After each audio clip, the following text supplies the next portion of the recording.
रात के 10 बज चुके हैं और मैं हूं आप सभी का अपना शावेज मलिक और हाजिर हूं आप लोग के सामने फिर से एक क्राइम की कहानी को लेके, एक क्राइम की घटना को लेके। दोस्तों, कल के दिन मैंने आप लोग को एक घटना सुनाई थी। उस घटना के अंदर एक महिला जो कि शादीशुदा होने के बावजूद भी उम्र के तकरीबन 35 वर्ष के पड़ाव में उसके गांव में ही रहने वाले एक लड़के के साथ में नाजायज़ ताल्लुकात बनते हैं। और दोस्तों, जब उस लड़के के साथ में उसके नाजायज़ ताल्लुकात बनते हैं तो उसके बाद में वो लड़का अपने दोस्तों से जिक्र करता है कि उसके ही पड़ोस में रहने वाली एक भाभी उसके साथ में उसके नाजायज़ ताल्लुकात बन गए हैं। तो जो दोस्त होता है वो कहता है कि यार मेरी बात भी कराओ, अगर तुम सब कुछ कर रहे हो तो फिर मैं भी सब कुछ करना चाहता हूँ। अच्छा, वो जो प्रेमी होता है वो अपने दोस्त को भी लेके आ जाता है, लेकिन वो जो महिला थी वो इतनी ज़्यादा ओपनली थी कि वो दोनों लोगों को आने की इजाज़त दे देती है। यानी पति की गैर मौजूदगी में वो दोनों ही लोगों के साथ में शारीरिक संबंध बना रही है। दोस्तों, यहाँ तक तो अगर हम लोग बोलें तो जो लोग ये कर रहे थे वो इनकी मर्जी थी, लेकिन उसके बावजूद भी एक ऐसे रास्ते पर चलते हैं कि इनको ऐसा लगता है कि महिला जो थी 35 वर्ष की, इसको ऐसा लगता है कि इसका जो पति है इन दोनों के साथ में जो ये महिला संबंध बना रही है तो उनके बीच में बाधा बन रहा है। इसलिए ये जो महिला होती है अपने उन दोनों प्रेमियों के साथ मिलकर अपने पति की हत्या कर देती है। ज़रा सोचिए दोस्तों कि उस इंसान का क्या कसूर था। उसने सिर्फ अपनी पत्नी के ऊपर भरोसा किया था और बेचारा मेहनत मजदूरी कर कर अपना जैसे तैसे गुजारा चला रहा था, लेकिन उसकी पत्नी ने ना कि नाजायज़ ताल्लुकात बनाए बल्कि उन नाजायज़ ताल्लुकात की बल पर उसने अपने पति की हत्या करा दी। अब दोस्तों, ये सारी चीज़ें मैं आप लोग को क्यों बता रहा हूँ, क्योंकि आज की जो कहानी मैं आप लोग को सुनाऊंगा, आज की कहानी बिल्कुल सिमिलर कहानी है और इस कहानी के अंदर भी कुछ ऐसा हो गया कि जिसका किसी ने भी कोई अंदाज़ा नहीं लगाया था कि इस कहानी के अंदर ऐसा कुछ हो सकता है। तो पूरी कहानी सिलसिलेवार तरीके से आप लोग को सुनाऊंगा, बस आप लोग इस वीडियो में अंत तक बने रहिएगा। दोस्तों, बात करें अगर आज की कहानी की, तो आज की कहानी की शुरुआत होती है उत्तर प्रदेश से, और उत्तर प्रदेश का एक बहुत ही ज़्यादा बहुचर्चित शहर कानपुर, और इसी कानपुर के देहात का लगने वाला एक गांव कथरी गांव। ये जो कथरी गांव है, इसी कथरी गांव के अंदर नाहर सिंह यादव, ये जो व्यक्ति नाहर सिंह थे, ये रहा करते थे। नाहर सिंह उम्र के तकरीबन 55 वर्ष के पड़ाव में थे और इनकी पत्नी की उम्र तकरीबन 50 वर्ष के आसपास थी। नाहर सिंह के 2 बच्चे थे। सारी ही चीज़ें बहुत अच्छे तरीके से चल रही थी। आधी ज़िंदगी नाहर सिंह गुजार चुके थे, लेकिन जितनी भी उम्र उन्होंने अपनी पत्नी के साथ में गुजारी थी वो उम्र बेदाग थी। उनकी उम्र में ना गांव में किसी से कोई झगड़ा हुआ था, न किसी से कोई ऐसा विवाद था। सारी ही चीज़ें बहुत अच्छे तरीके से चलती रही। ज़िंदगी जो थी वो साल दर साल बीतती गई। उसके बाद में तारीख आ जाती है 14 अप्रैल साल 2024, और इसी 14 अप्रैल साल 2024 को जो नाहर सिंह थे ये अपने घर से अपनी पत्नी से ये कहकर जाते हैं कि मैं बस अभी गया और अभी आया, मुझे कुछ काम है। और घर के कुछ अन्य लोगों से भी ये कहकर गया कि मुझे कुछ काम है, थोड़ा सा काम निपटा कर मैं जल्दी आ जाऊँगा। शाम का खाना खाकर गया था, यानी तुम लोग इंतज़ार मत करने, अगर किसी को नींद आए तो सो जाना। अब जैसे ही ये सारी चीज़ें नाहर सिंह यादव अपनी पत्नी और बाकी के घर वाले लोगों से, सदस्यों से ये बात कहकर निकलता है, तो घर वाले लोग तो सोचते हैं कि अमूमन घर के जो पिता हैं, बुज़ुर्ग हैं, अगर वो बाहर जा रहे हैं तो इसमें कुछ सोचने समझने की बात है नहीं। हो सकता है कि उनको काम हो कि घर के ज़िम्मेदार जो व्यक्ति होता है उसके ऊपर बहुत सारे ऐसे कामकाज रहते हैं जो वो घर की जिम्मेदारियाँ कामकाज करने के बाद में रात के समय में भी निपटाता है। इसी तरीके से नाहर सिंह बेचारे चले जाते हैं। अब नाहर सिंह चले गए थे, लेकिन काफ़ी ज़्यादा समय गुजर जाता है, नाहर सिंह लौट कर नहीं आते हैं। अब नाहर सिंह जब लौट कर नहीं आते हैं तो पत्नी परेशान, इधर बच्चे परेशान, बाकी घर के जो अन्य सदस्य थे वो भी परेशान। लिहाजा जो पत्नी होती है और बाकी के जो अन्य लोग होते हैं अब नाहर सिंह को ढूंढने के लिए निकलते हैं। मोबाइल नंबर लगाते हैं तो मोबाइल नंबर स्विच ऑफ। अब करें तो करें क्या, जाएँ तो जाएँ कहाँ। लिहाजा जो बात थी अब धीरे धीरे पूरे गाँव के अंदर फैलने लगती है, लेकिन नाहर सिंह का कहीं पर भी कोई पता नहीं चलता है। लोगों का जो हुजूम था वो नाहर सिंह के घर पे उमड़ जाता है कि नाहर सिंह अभी तो घर से गए थे, कहाँ चले गए।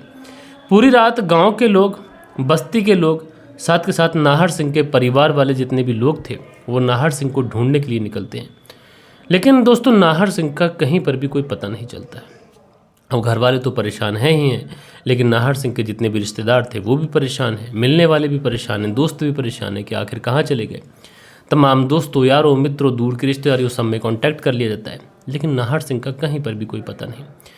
लिहाजा गांव वाले अब ये जो परिवार था नाहर सिंह का, इनसे कहते हैं कि या तो तुम्हें पुलिस थाने चलना चाहिए या फिर वेट करना चाहिए। अब चूंकि रात का मामला है तो घर वाले और बाकी के जो और लोग थे, अन्य लोग थे गांव के, वो सारे के सारे लोग यही फैसला करते हैं कि रात भर इंतज़ार करते हैं और रात को अगर लौट कर नहीं आए तो हम लोग सुबह जाकर पुलिस थाने में कंप्लेंट लिखाएंगे। अब दोस्तों होते करते ये जो पूरी रात थी घर वालों की परेशानी में गुजरती है, दुख में गुजरती है। परेशानी में इसलिए गुजरती है कि घर का एक सदस्य अगर गायब हो, उससे कोई कांटेक्ट ना होता हो, तो आप अंदाज़ा लगा सकते हैं कि उसके घर वालों के ऊपर क्या बीत रही होगी।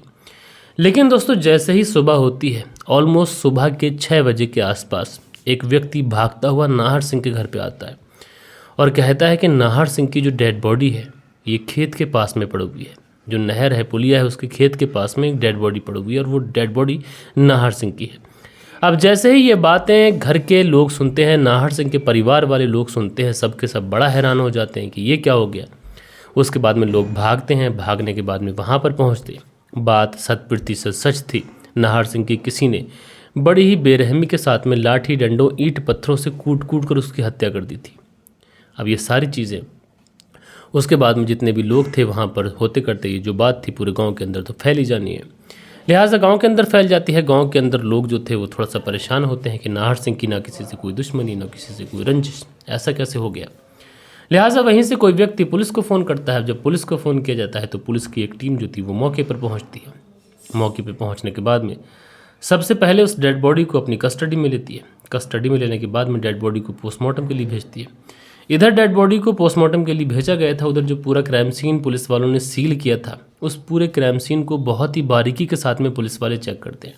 दोस्तों जब उस क्राइम सीन को पुलिस वाले चेक करते हैं तो वहाँ पर ऐसी कोई चीज़ भी नहीं मिलती है कि जिससे ये पता चल सके कि नाहर सिंह का हत्यारा कौन था और उसने किस मोटिव से नाहर सिंह की हत्या कर दी।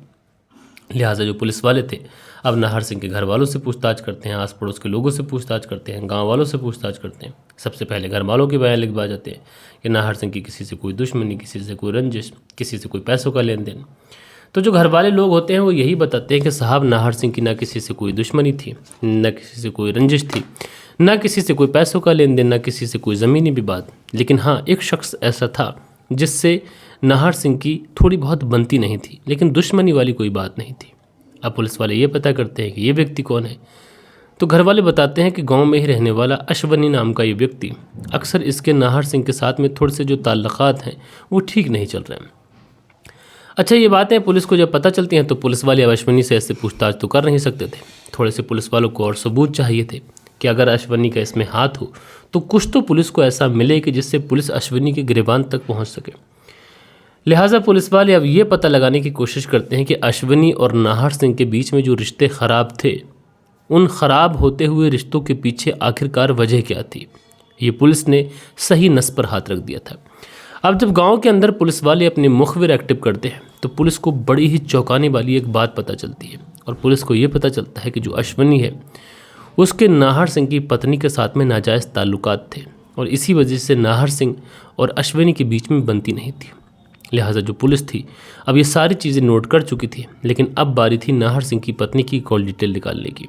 जब नाहर सिंह की पत्नी की कॉल डिटेल निकाली जाती है तो वहाँ से भी पुलिस को कुछ चौंकाने वाली बातें पता चलती हैं। और चौंकाने वाली बातें ये पता चलती हैं कि जो नाहर सिंह था वो अक्सर अश्वनी के साथ में उसके झगड़े चला करते थे और जो नाहर सिंह की पत्नी थी वो अक्सर अश्वनी से कॉल पे बात किया करती थी। जब ये सारी चीज़ें पुलिस को पता चलती हैं तो उसके बाद में पुलिस जो थी वो अश्वनी के गिरबान तक पहुंचती है। गिरबान पर पहुंचने के बाद में अश्वनी को उठाती है, उठाने के बाद में उसे पुलिस थाने लेके आती है और पुलिस थाने लाने के बाद में सबसे पहले अश्वनी से सख्ती से पूछताछ की जाती है। इधर नाहर सिंह की पत्नी को भी उठाया जाता है, उससे भी पूछताछ की जाती है। लेकिन जो नाहर सिंह की पत्नी होती है वो कहती है कि साहब इस सब में मेरा कोई दोष नहीं है। हाँ, मैं अश्वनी से बात करती थी, इसके अलावा मेरा और कुछ नहीं था। मेरे पति का कातिल अश्वनी है तो उसको सज़ा मिलनी चाहिए। अब पुलिस वाले अश्वनी से पूछताछ करते हैं कि तुमने नाहर सिंह की हत्या क्यों कर दी, क्या वजह थी, क्या रीज़न था। तो उसके बाद में अश्वनी पूरी कहानी पुलिस वालों को सुनाता है। दरअसल अश्वनी बताता है कि नाहर सिंह की पत्नी से मेरे नाजायज़ ताल्लुकात तकरीबन पिछले 3-4 साल से हैं। जब कभी भी नाहर सिंह घर से बाहर जाता तो अश्वनी और नाहर सिंह की जो पत्नी थी ये मिला करते। जब मिला करते तो दोनों एक दूसरे के साथ में नाजायज़ ताल्लुकात बनाते, शारीरिक संबंध बनाते। ये सारी चीज़ें चलती रहती हैं। लेकिन होते करते ये विजय इन चीज़ों में वक्त गुजरता है तो नाहर सिंह को आखिरकार ये खबर लग जाती है कि अश्वनी के नाजायज़ ताल्लुकात जो है वो मेरी पत्नी के साथ में है।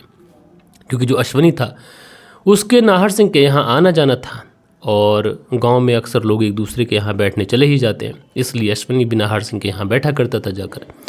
और ये जो बैठना उठना था, ये नज़दीकियाँ इतनी ज़्यादा बढ़ जाती हैं कि कभी अगर नाहर सिंह घर पे नहीं होता तो उस समय भी अश्वनी नाहर सिंह के घर आता, बैठता, चाय पीता, कभी कभार उसके चूल्हे पे ही बैठ जाता जहाँ पर खाना वगैरह बनता था। इसी तरीके से जब ये चीज़ें होती रहती हैं, इन दोनों के बीच में नाजायज़ ताल्लुकात बन जाते हैं, तो इस बारे में नाहर सिंह को खबर लग जाती है। जब नाहर सिंह को खबर लगती है तो वो इस बारे में विरोध करता है, अपनी पत्नी को बहुत ज़्यादा समझाता भी है, पत्नी मानती नहीं है, फिर अश्वनी से बात करता है, अश्वनी भी नहीं मानता है। समय गुजरता है, फिर देखता है कि इन दोनों का मिलना मिलाना। अच्छा, ये जो बातें थी अब धीरे धीरे गांव के अंदर भी फैलने लगती हैं, गांव के अंदर भी थोड़ी बदनामी होने लगती है। और नाहर सिंह को ऐसा लग रहा था कि ये चीज़ों गांव से जो बाहर निकल रही हैं, घर से जो बाहर निकल रही हैं, ये धीरे धीरे गांव में फैल रही हैं, और जब गांव में फैल रही हैं तो मेरी थोड़ी बदनामी हो रही है। इसलिए नाहर सिंह बीच का रास्ता निकालने की कोशिश करता है। नाहर सिंह ना अश्वनी को कोई दुख पहुंचाना चाहता है, ना अपनी पत्नी को कोई दुख पहुंचाना चाहता है। वो सोचता है कि पत्नी अगर नासमझ है लेकिन अश्वनी तो समझदार है, तो एक बार नाहर सिंह सोचता है कि अश्वनी से बात कर ली जाए। इसलिए 14 अप्रैल साल 2024 को जो नाहर सिंह था, ये अश्वनी से बात करने के लिए गांव से बाहर जाता है और वहाँ पर बैठकर उसे काफ़ी ज़्यादा समझाता है। इसी बात में इन दोनों के बीच में झगड़ा तकरार होती है। झगड़ा तकरार जब होती है तो बात इस हद तक बढ़ जाती है कि अश्वनी जिसके ऊपर इश्क का जुनून सवार था, वो नाहर सिंह के सर पर किसी भारी भरकम चीज़ से वार करता है और मौके पे ही उसकी मौत हो जाती है। उसके बाद में उसके शव को वहीं पर छोड़कर 9 तो 11 हो जाता है। बहरहाल दोस्तों, आप लोगों ने देखा कि नाहर सिंह सही रास्ते पर था। वो अपनी पत्नी को भी कोई दुख नहीं पहुंचाना चाह रहा था, साथ के साथ अश्वनी को समझाना चाह रहा था कि तुम जिस तरीके के रास्ते पर चल रहे हो ये गलत है। लेकिन यहाँ पर सबसे बड़ी मिस्टेक अगर मैं बोलूँ तो वो ये है कि नाहर सिंह के यहाँ पर, उसके घर पर अश्वनी का आना जाना। दोस्तों, आम तौर पर आज के ज़माने में दोस्ती घर से बाहर रखना बहुत ज़्यादा ज़रूरी है। घर के अंदर दोस्ती जब आती है तो इस तरीके के अंजाम होते हैं। बहरहाल दोस्तों, आप लोग इस पूरी कहानी को किस तरीके से देखते हैं कमेंट्स करके ज़रूर से ज़रूर बताइएगा। कल के दिन आप लोग के जो भी कुछ कमेंट्स हैं, वक्त होता है कि आप लोग के कमेंट्स पढ़ ली जाए। दोस्तों, कल के दिन जो कमेंट्स हैं, मंसूरी भाईजान है, लिखते हैं भाई जी अस्सलाम वालेकुम, आपकी कहानी सुनने का जो अंदाज़ है बहुत अच्छा है। तो मंसूरी भाईजान जी आपका शुक्रिया। सोनलाल सेतिया हैं, लिखते हैं कहानी अच्छी है। सोनलाल सेतिया जी आपका शुक्रिया। नूर मोहम्मद है अंसारी, लिखते हैं बहुत बहुत शुक्रिया आपका। सतबीर जी लिखते हैं कहानी सुनकर मुझे बहुत अच्छा लगा, मुजफ्फरनगर उत्तर प्रदेश से कहानी सुनते हैं। तो सतबीर जी आपका बहुत बहुत शुक्रिया। मोहम्मद जोरिस जी अपना प्यारा सा कमेंट्स करते हैं, भाई बहुत शुक्रिया। एमडी कासिम में लिखते हैं अस्सलाम वालेकुम, गुड स्टोरी भाई। तो भाई वालेकुम सलाम एमडी कासिम जी, आपका बहुत बहुत शुक्रिया।